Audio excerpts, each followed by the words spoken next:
This podcast does not provide medical advice. Please listen to the complete disclosure at the end of the recording. Hello, everyone, and welcome to Everyone Dies, the podcast where we talk about serious illness, dying, death, and bereavement. I'm Marianne Matzo, a nurse practitioner, and I'm going to use my experience from working as a nurse for 44 years to help answer your questions about what happens at the end of life. And I'm Charlie Navarrete, an actor in New York City, asking questions you may feel eager to have answered. And if I missed the boat, let us know what you need answered. We are both here because we believe that the more you know, the better prepared you are to make difficult decisions before a crisis occurs. So please relax, get yourself something delightful to snack and sip with, and thank you for spending the next hour with Charlie and me as we talk about cemeteries and waking the dead. In the first half, we have our recipe of the week and a story about the origin of Hawaiian pizza. In the second half, retired Major General David Gillette will be talking about military cemeteries overseas. In our third half, Everyone Dies once again wakes the dead with this week's singer-songwriter of the week, Georgie Rain and the Magnus Productions. So, hey, good looking, what you got cooking? You know, we have always had pizza in our lives, but I didn't realize that people who are just like 10 years older than us, like 75 or so, have actually lived in a world where they didn't taste pizza. Like who? What's the point? Yes. What's the point? What's it all about, Alfie? Yes. I know. Well, then let's get to it, shall we? So, shall we? Pizza Shall we get to it? Was introduced by the New York Times in 1944, in a manner of speaking when I say introduced. So, but something similar to pizza was in use between, let's say, 1500 and 1600 in the old country, in Italy. Then, as you were saying, in 1889, Raphael Esposito created the margarita in honor of the princess. And it's margarita, mozzarella, tomato sauce, and basil because of the Italian flag, basil green, mozzarella white, and tomato red. Really? Is that why they chose that? Yes. Or just because it was good? I also looked it up. Not only that, I checked with a friend of mine who actually lives in Italy. And it's true? Yeah. So staying in New York for a moment, Lombardi's, in what used to be Little Italy, opened in 1905 and is mostly considered as the introduction to pizza in America. It's the oldest pizza joint in the U.S. Hawaii had become a state in 1959. And soldiers coming home from World War II brought back tales of an island paradise in the South Pacific. Tiki culture, epitomized by fruity cocktails like the Mai Tai, became hugely popular from the 1940s through the 1960s. Canada wasn't immune to the charms of Hawaii either, and canned pineapple became a staple of every household. Sam Panopoulos, who died in 2017, lived in London, Canada, a small city about halfway between Detroit and Toronto. He invented the Hawaiian pizza, a pizza topped with a combination of tart pineapple and savory ham or salty bacon. Sam had immigrated. Do you like? Wait. No, I got to ask you this. Yeah. I got to ask you this since you're such a purist. Do you like Hawaiian pizza? No. No. Nope. So it won't be coming to your funeral lunch? Is that what you're saying? Well, again, I will be there. Of course, unless I'm cremated. Oh, no, but even if I am cremated, I guess there still could be a funeral lunch for me. Yeah, but as I have philosophized, I'm dead, so you can do whatever you want. So who knows? I mean, people may decide to just piss me off in the afterlife and bring Hawaiian pizza. I wouldn't order it. Maybe we could have a luau. Luau, and put like a little and put a little lei over your I'm sorry, your cremain. Well, that would be the way to go with a lei. Yeah. No, you know what? I have had it on a few different occasions, and I do remember one time I have no idea where or when, and it was actually good because because I'm just going to, with all this, the big thing is a lot of the time, yeah, it's canned, pineapples, and then it just like dries out or it's soggy or something. It's not good. But there was, and for the life of me, I can't remember where. And it actually worked. It was actually good. But that was just one time. What about you? Do you like it? Hawaiian pizza? No. Well, there we are. So it's it's good we're discussing that. So Let's see. Let's see what else we don't like. Okay. But because this thing, savory ham, a ham, I have, and it was back in Old Ann Arbor. God, what was the name of that place? Was it Cottage Inn? I don't remember, but there were two that we would go to for pizza. What was the other one? One was Cottage Inn. What was the other one? Do you remember? I don't know. I'll remember in the middle of the night. Yeah, and I'm going to wake up and call you. Okay, that's right. Oh yeah, please do that. Please call me in the 3. I'll probably still be up anyway. Yeah, it was. It works, but the person just needs to know what he or she is doing. But I have had pizza with bacon. I've had more luck with pizza with bacon than with with pineapple. I like bacon on it. Yeah, but the bacon needs to be the right consistency. Crispy, but not to the point of burnt, because I want to taste that bacon. The fat. Yes. Just smear that fat all over. Yes. So this is really then Greek Canadian pizza. Yes, because Sam had immigrated to Canada from Greece in 1954 and opened a restaurant called The Satellite in Chatham, Ontario.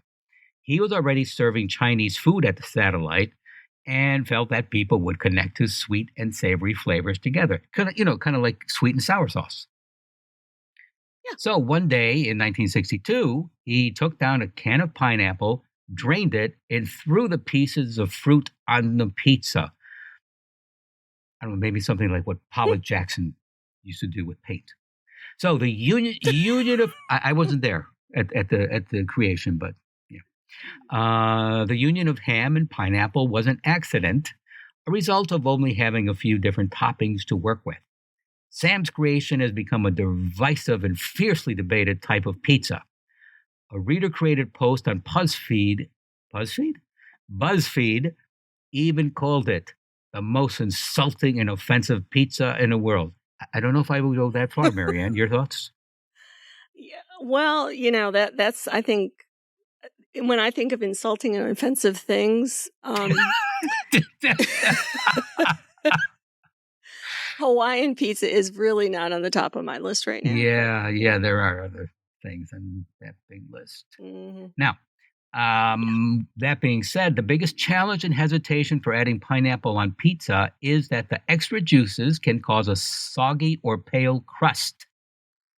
To prevent this, I always make sure, and folks, when I say I always make sure, let's say this is a collaborative effort and I'm reading someone else's work. Always make sure that the oven, or you only go to places that make sure. Well, there we are. I only go to places that make sure that the oven is very hot to help evaporate the excess moisture quickly. In addition, make sure to drain that bad boy, those juices, really well. Especially, this is getting a bit almost pornographic to make the drain. Never mind. Make sure to drain the juices really well, especially from canned pineapple. The presence of moisture causes steaming instead of browning. Yeah, this is the thing here, the steaming thing, because then it gets all, mushy. Yeah, mushy and ugh. Yes, exactly. To use a technical term, mush. Yuck. Yeah. So I'm with you. For the recipe. Like you're going to really be wanting to make this now. Oh, yeah, with this ringing endorsement. for the recipe and additional resources for this program, go to our webpage. We hope you will follow us on Facebook and Instagram, and remember to rate and review this podcast. We have a link in our show notes that makes rating our podcast very easy. Okay, I just thought I'd throw that. Please. Very easy. Please, please. Yes. Please click on that. Yes. Because we need you to do that. And it really... Because we can't do it ourselves, because that's cheating. Yes, it is. Yes, it is. So we need you to do it. And the reason we need you guys is because as a licensed nonprofit organization, we are dependent on your kindness and always appreciate your tax-deductible donations. If you find this podcast to be of help to you, please go to our webpage to donate so that we can continue to provide quality shows about serious illness, dying, death, and bereavement, and the occasional pizza. That address, www.everyonedies.org. That's dies.org. Marianne? Thanks, Charlie. So for our second half today, we have a correspondent report from our very own executive director. So it's my pleasure to introduce retired Major General David Gillette and his report about American overseas cemeteries. David? Thanks, Marianne. Good morning. Good morning. So before I get started on American cemeteries overseas, I wanted to give an update on a previous installment that I provided on Neptune Memorial Reef. Neptune Memorial Reef, for those of you who may not have heard the previous podcast, is at Key Biscayne. It's in 40 feet of water. Beautiful reef. It's a reproduction of the lost city of Atlantis, perhaps. If we knew what it looked like, it would be a reproduction. That's right. And this is a cemetery where people's ashes are mixed with concrete and set in place in this memorial. And so it's very unusual. So at the time we talked about going to Neptune Memorial Reef, we said that was on our list. Well, last week we went. Mm-hmm. And we dove the site. We'll put some pictures on our website in resources. And one thing I discovered that was surprising to me is the water's clear enough and it's not too deep, only 40 feet, that snorkelers can go out and get a sense of the reef also. And so lots of wildlife to observe. We enjoyed spying the memorial for individuals who are buried there. And just very interesting. If you get a chance, if you're not a scuba diver, you can snorkel. And if you scuba dive, you can get the full experience. So hope you go have a good time there. Well, and actually, the boat captain had said that she plans to be cremated and buried there. That's right. That's right. So, and we took our daughter and future son-in-law with us, and I said to Juliana, I said, so we're taking you once again to another cemetery because I've been driving to cemeteries all the time. You know how to show the kids a good time. And that's right. he was a boyfriend when we left, and when he came back, he was a fiance. That's so right. Congratulations to Juliana. Absolutely, congratulations. Yes. So. For my next installment on interesting cemeteries, I want to talk about American cemeteries overseas. I didn't know about them until I was stationed in Germany from 1998 to 2000. In fact, there are 25 cemeteries and 25 monuments in 16 foreign countries overseas. Over 218,000 individuals from World War I and II are interred in the American Battle Management Commission cemeteries. Well-known Americans such as George S. Patton Jr., poet Sergeant Joyce Kilmer, big band leader Glenn Miller, and family members of U.S. presidents such as First Lieutenant Quentin Roosevelt and Lieutenant Joseph P. Kennedy Jr., actually JFK's brother, are buried or memorialized in these sites. After World War I and II, families were given the choice in regards to burial location. They could bring their loved ones home for burial or have them buried in a permanent overseas cemetery managed by the U.S. government. From World War I, approximately 30% of the families chose overseas burial. Slightly fewer chose overseas burial in World War II.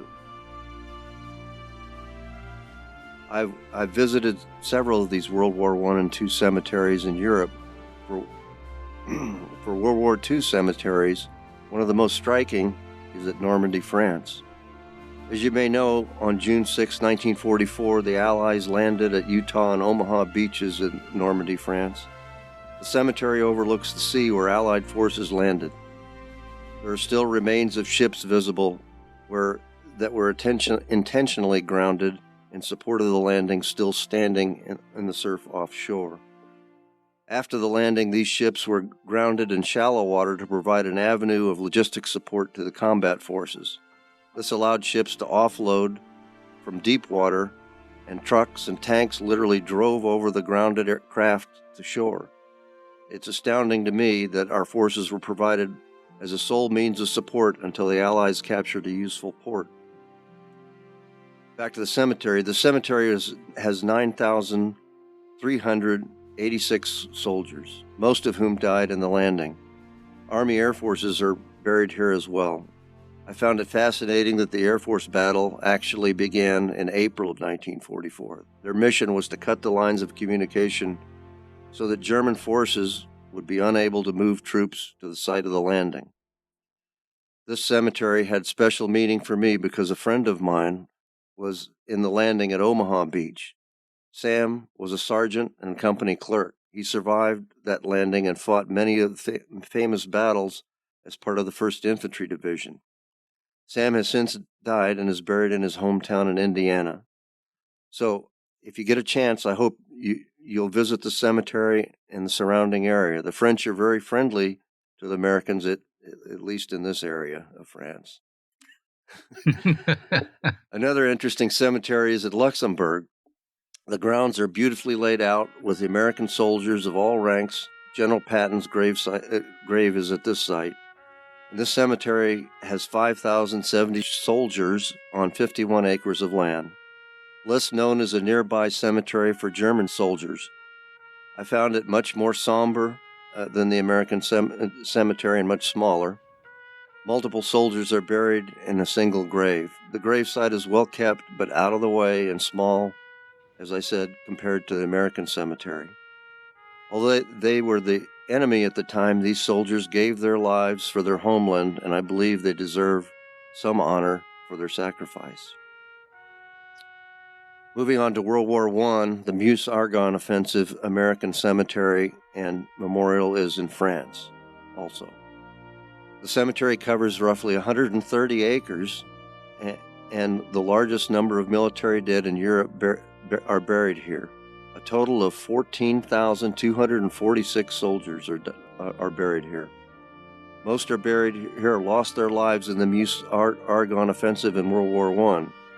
There's a renovated visitor center which opened in 2016. The sheer number of service members who died in the Meuse-Argonne Offensive is hard to get your mind around.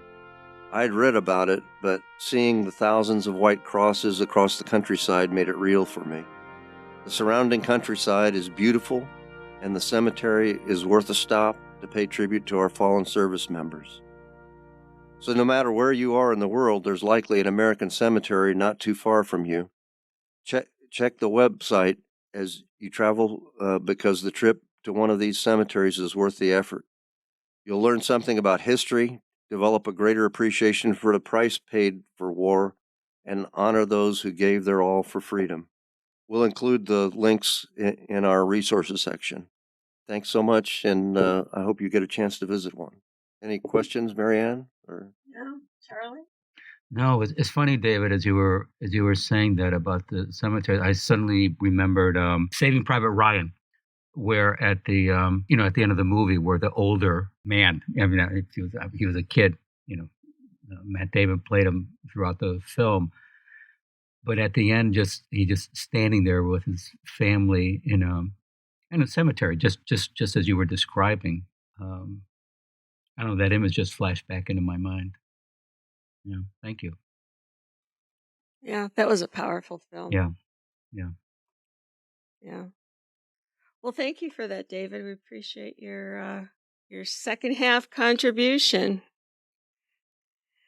So, Charlie, what's going on in the third half this week? In our third half, welcome to Everyone Dies, Wakes the Dead, our ongoing series featuring original songs that could be played at a funeral, one that is appropriate and one that is likely not to be included in the third half. We invite singer-songwriters to submit their work for possible inclusion in our third half segment. Please see the show notes for how to wake the dead with us. This week's artist is Magnus Productions. The first song, Walking in His Shoes by Georgie Ryan, was created by Magnus Productions to support musician Mark Jolly, who has Parkinson's, and Bill Findley, who died of Parkinson's last year. All proceeds from the sale of his song will go to Parkinson's Foundation.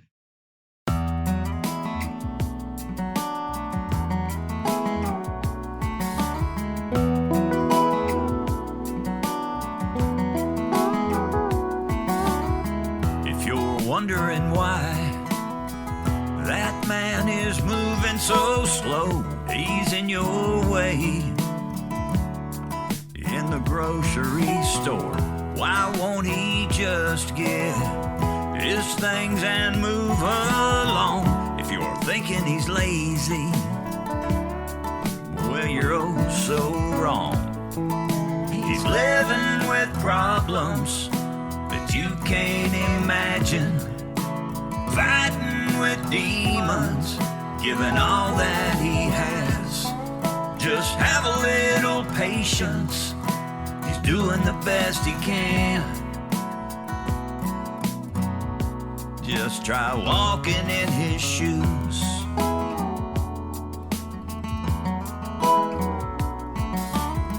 It started slowly with shaky hands, and now at times he can barely stand. Sometimes the pills work, other times they don't.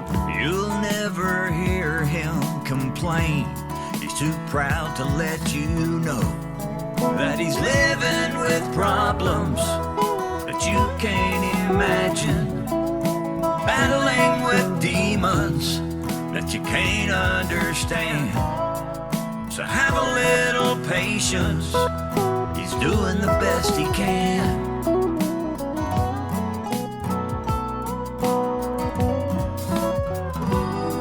What the doctor told him cut straight to his heart. He knows there is no cure, but he just can't fall apart. He's trying real hard to live a normal life. If you think that's easy to do, just try walking in his shoes.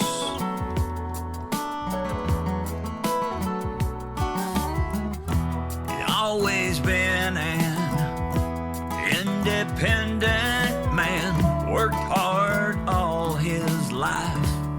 He's a family man. He never imagined he'd have to live this way, but with his family's love and prayers, he's gonna be okay. No matter what you think, no matter how tough, no matter how you play your hand, life might call your bluff. You know that time can catch up to you, and you can find yourself walking in his shoes. Just try walking in his shoes. Just try walking in his shoes.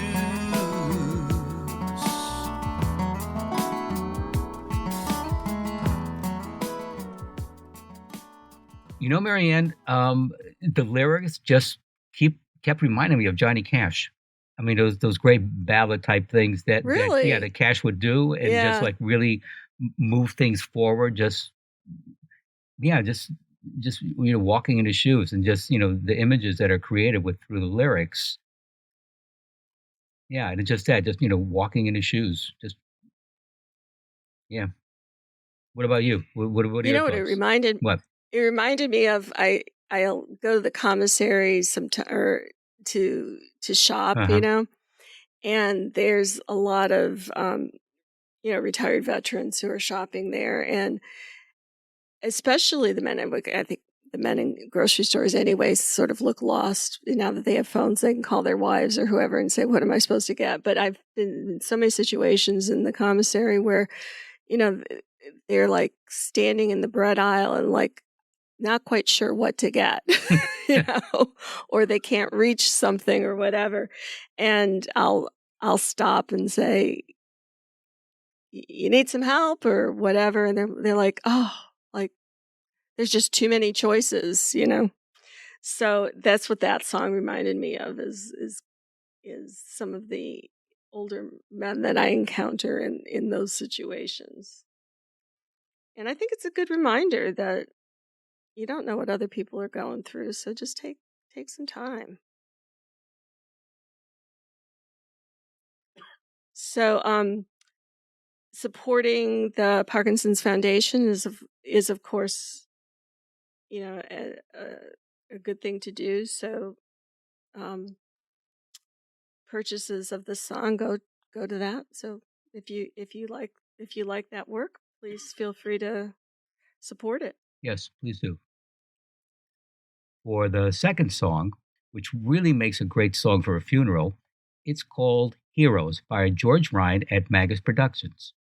It's a song for everyone in service: soldiers, first responders, nurses, EMTs, the minimum wage folks who stock shelves of food or hospital sheets. Let's take a listen.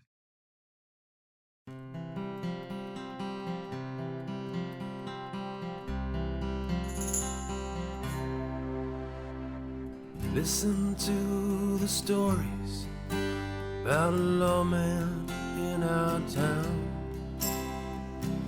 He's a legend round these parts for bringing bad guys down. When we pay tribute to our sheriff's final fall, honor all those like him for answering the call.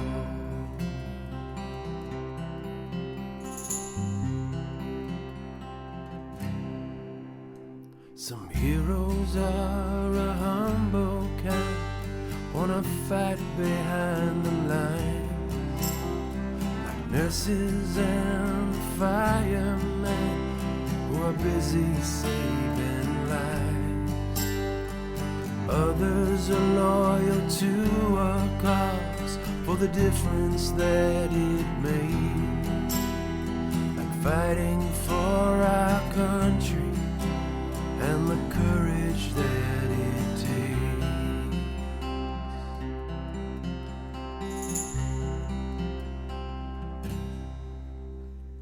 Heroes are just people till life puts them to the test, to stand up in the face of fear for whatever's coming next.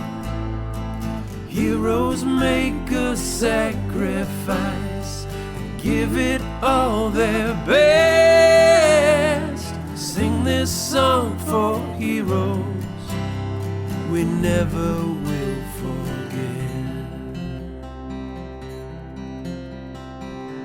Sun will rise and it will fall. Yeah, life can be that way. Heroes just keep moving on like any other day.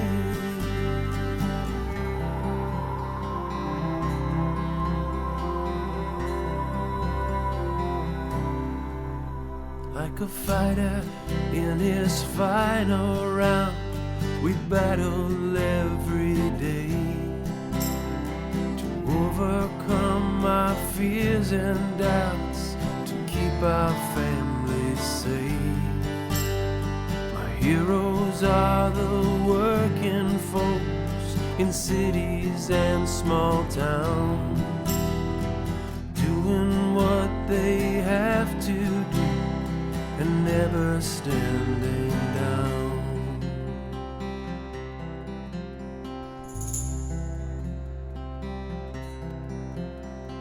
Heroes are just people till life puts them to the test. Stand up in the face of fear for whatever's coming next. Heroes make a sacrifice and give it all their best. I sing this song for heroes we never will forget.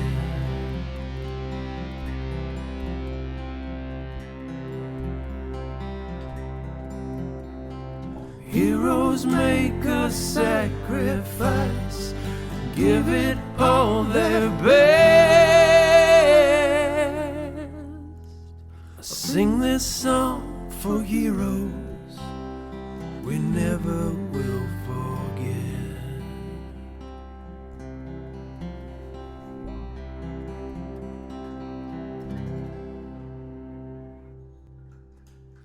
So, Marianne, what do you think? Well, I never really considered myself as a nurse as to being a hero, so it's nice to be in that category in the song. Yeah, and then also too, just you see in movies, TV shows, it's scripted and everything, but I mean, how many times is there in a real world situation where someone is just minding his or her own business and I don't know, they're a couple of months ago there was a big fire in an